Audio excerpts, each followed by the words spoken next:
మామూలుగా అడుగు పడుతుందా లేదా పులి అడుగు పడుతుందా? ఇవన్నీ అన్ని కెమెరాలు ఉన్నాయి కదా. సాధారణంగా మనిషి పులి అడుగులు ఎప్పుడేస్తాడు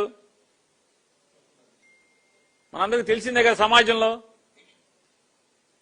ఈ స్థితిలో వాళ్ళందరినీ 8 గంటల నుంచి పాలకొల్లు సత్యం ఆ హోటల్లో కూర్చుని ఏం చేస్తున్నాడు 8 గంటల నుంచి? ఇవన్నీ వద్దు. ఇవాళ తాడేపల్లి మండల పార్టీ అధ్యక్షుడు లోకేష్ గారికి గుండెకాయో లేకపోతే చెయ్యో కుడి చెయ్యో ఎడం చెయ్యో ఏదో ఒకటి, ఆయన నోటిఫికేషన్లో ఆయన భూమి ఉంది.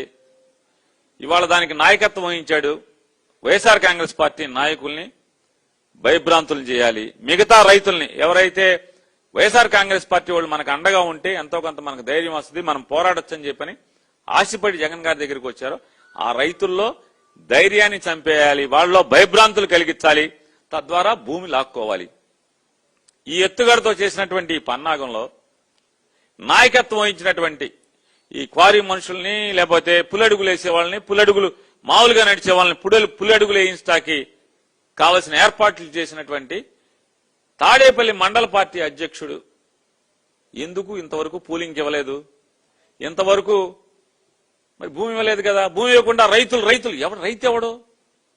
రైతులు అవతల పెనుమాకలో ఉన్నారు. ఇందులో ఒక్క రైతు లేడు. రైతు లేకపోగా ఉన్న రైతు నాయకత్వం వహిస్తాడు ఈ దాడికి. 2 కార్లు ధ్వంసం చేయడానికి ఎమ్మెల్సీ మునితోక అరుణ్ గారి కారు, గుంటూరు ఉమా గారి కారు, ఈ 2 కార్లు ధ్వంసం చేసి హత్యాయత్నం చేశారు. వెళ్ళినటువంటి వైఎస్ఆర్ కాంగ్రెస్ పార్టీ నాయకుల్ని హత్యాయత్నం చేశారు పోలీసుల సమక్షంలో.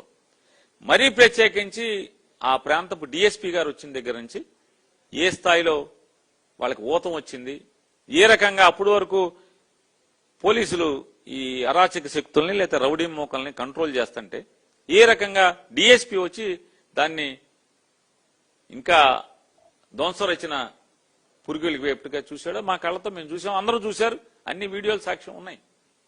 కానిస్టేబుల్ని రాయితో ఇసిరి కొట్టింది కూడా వీడియోలు ఉన్నాయి. ఏది ఎక్కడికి వెళ్ళవు. కాబట్టి ఇవాళ ఈ తండ్రి కొడుకులు మీరెన్ని తప్పుడు పనులు చేసినా, మీ అవినీతి, మీ దుర్మార్గాలు, లేదా అమరావతి పేరుతో మీరు చేస్తున్నటువంటి అకృత్యాలు, లేదా భూమి అవసరం లేకపోయినప్పుడు కూడా ఇవాళ ఉండవల్లి, పెనుమాక, చుట్టుపక్కల గ్రామాల రైతులందరూ కూడా చెప్తున్నారు దారికి రాజధానికి కావాలని దారి ఇచ్చేస్తామని అని చెప్తున్నారు. కానీ మిగతా భూమి ఎందుకంటే దేనికోసం భూమి? మీరు వ్యాపారం చేసుకుంటాకి, మీరు అమ్ముకుంటాకి తప్పితే దేనికి భూమి?